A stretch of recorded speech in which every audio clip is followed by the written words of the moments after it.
Que fait un narcissiste quand il ne peut pas vous manipuler?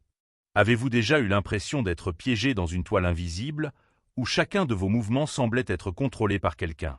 C'est ce qui arrive lorsqu'un narcissique tente de vous manipuler. Mais que se passe-t-il lorsque cette manipulation échoue?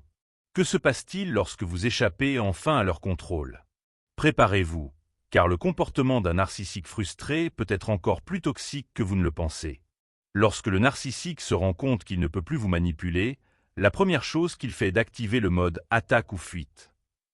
Ils entrent dans un état de panique car perdre le contrôle sur vous, c'est comme perdre une partie de leur identité. Cela les menace profondément, car le narcissique ne vous voit pas comme un être humain indépendant, mais plutôt comme une extension de lui-même, un outil pour répondre à ses besoins émotionnels égocentriques. Fureur narcissique. Imaginez un volcan qui semble calme, mais à l'intérieur il est sur le point d'exploser. C'est une rage narcissique. Lorsqu'un narcissique ne peut pas vous manipuler, il peut réagir par des crises de colère, des accusations injustes et même des violences verbales. Il fera tout pour que vous vous sentiez coupable, inférieur ou même désolé d'avoir résisté. C'est à ce moment que des phrases comme « tu es ingrat » ou « tout ce que je fais est pour toi » et « tu n'y accordes pas de valeur » apparaître.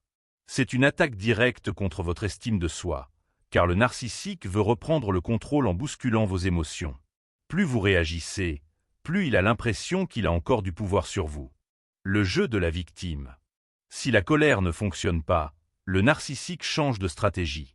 Il commence à jouer la victime. Je ne sais pas ce que j'ai fait de mal. Ou tu m'abandonnes quand j'ai le plus besoin de toi. Ces phrases sont chargées d'un ton dramatique et sont conçues pour susciter votre empathie. C'est comme si un acteur jouait le rôle le plus émouvant de sa vie. Le but ici est de vous faire sentir responsable de leur souffrance, même si, en réalité, vous ne faites que défendre vos limites. Le narcissique sait que les personnes empathiques sont plus susceptibles de céder, il joue donc dur pour jouer le rôle de victime. Triangulaison. Lorsque les tentatives directes de manipulation échouent, le narcissique peut recourir à quelque chose d'encore plus subtil et dangereux, la triangulation. Il commence à impliquer des tiers dans la situation pour tenter de vous isoler ou de vous faire passer pour le méchant de l'histoire. Il peut s'agir d'un ami commun, d'un parent ou même de collègues. Son discours ressemblera à ceci. « Saviez-vous qu'un tel me traite ainsi? Je ne veux que le meilleur pour lui, mais il est tellement difficile. » Cette stratégie crée un environnement de méfiance et peut vous amener à vous demander si vous êtes juste ou non. Le silence comme arme. Le silence, dans ce cas, n'est pas un signe de paix, mais plutôt un signe de guerre psychologique. Le narcissique peut simplement vous ignorer complètement en guise de punition. Il sait que le silence est troublant car il laisse la possibilité à son esprit de combler les vides. Si vous ne cédez pas, ces comportements peuvent s'intensifier, jusqu'à disparaître complètement pendant des jours ou des semaines. Il s'agit d'une tactique connue sous le nom de ghosting, dont le but est de vous faire ressentir de l'anxiété et de la culpabilité. Dévalorant. Lorsqu'un narcissique se rend compte qu'il a perdu le contrôle sur vous, il peut commencer à vous dévaloriser. Maintenant, au lieu de vous féliciter ou de faire semblant de s'en soucier, il commence à critiquer tout ce que vous faites. Des expressions telles que « tu n'as jamais été assez bien » ou « je mérite mieux » sont courantes. Le but ici est d'attaquer directement votre estime de soi et d'essayer de vous convaincre que vous avez besoin de lui, et non l'inverse. C'est un moment critique, car à ce stade, de nombreuses personnes finissent par céder à la manipulation, croyant qu'elles doivent s'améliorer pour regagner l'approbation du narcissique. La tentation dernière.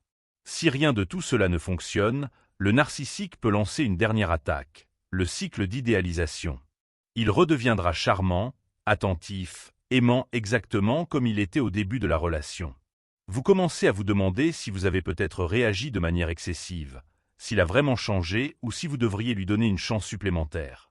Cette phase est dangereuse car elle active vos bons souvenirs et crée le faux espoir que tout sera différent cette fois. Mais dès que vous baissez la garde, le cycle de manipulation recommence. Le narcissique n'a pas changé, il a juste ajusté ses stratégies. Comment gérer cela? Pour faire face à un narcissique qui ne peut pas vous manipuler, le maître mot est prise de conscience. Reconnaissez les modèles de comportement et comprenez que leur manipulation n'est pas de votre faute. Soyez ferme dans vos limites, même si cela signifie couper définitivement le contact. Il est également important de rechercher un soutien émotionnel, que ce soit auprès des amis, de la famille ou même d'un thérapeute. Faire affaire avec un narcissique peut être épuisant, mais en identifiant ces stratégies, vous obtenez le pouvoir de briser ce cycle toxique. La plus grande victoire contre un narcissique est de vivre sa vie sans dépendre de son approbation. Le silence et l'indifférence sont les armes les plus puissantes dont vous disposez. Lorsqu'un narcissique réalise qu'il a perdu le contrôle sur vous, les choses peuvent devenir intenses. Pensez-vous avoir vu le pire d'entre eux? Détrompez-vous. C'est le moment où les masques tombent et où le jeu devient encore plus dangereux. Et maintenant, je veux avoir de vos nouvelles. Avez-vous déjà été dans une situation où quelqu'un a essayé de vous manipuler et a échoué? Comment avez-vous réagi? Racontez-moi ici dans les commentaires, j'aimerais connaître votre histoire. Oh, et si vous aimez ce type de contenu et souhaitez en savoir plus sur les relations et le comportement humain, abonnez-vous à la chaîne. De cette façon, vous ne manquerez pas les prochaines vidéos. N'oubliez pas de laisser un like pour aider à faire passer le mot et partager avec tous ceux qui ont besoin d'entendre cela. Vous pourriez aider quelqu'un à sortir d'une situation difficile. Vous êtes-vous déjà demandé pourquoi certaines personnes semblent réussir facilement, alors que d'autres luttent pendant des années sans bouger? Qu'est-ce qui est différent chez ces personnes qui réussissent? Create a Successful Mindset est le livre qui vous montrera que le succès n'est pas une question de chance ou de hasard, mais de mentalité. Oubliez les mythes des formules magiques ou des raccourcis.